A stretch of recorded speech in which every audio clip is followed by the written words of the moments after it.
नाज़रीन, ये है बॉलीवुड के बाकमाल लाजवाब अदाकार और खुसूसन पंजाबी फिल्मों के एक बेमिसाल अदाकार अकमल की कबर।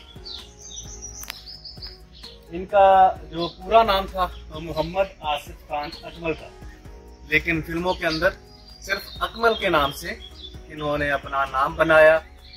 और कैसा नाम बनाया, जो भी पंजाबी फिल्मों का शौक रखने वाले लोग हैं, जिन्होंने लॉलीवुड के जो सुनहरे दिन थे उन दिनों की फिल्में देख रखी हैं, तो यकीनन इस नाम से बड़े अच्छे तरीके से वाकिफ होंगे।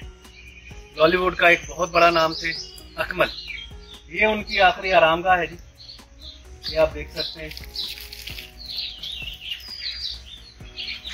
आज वो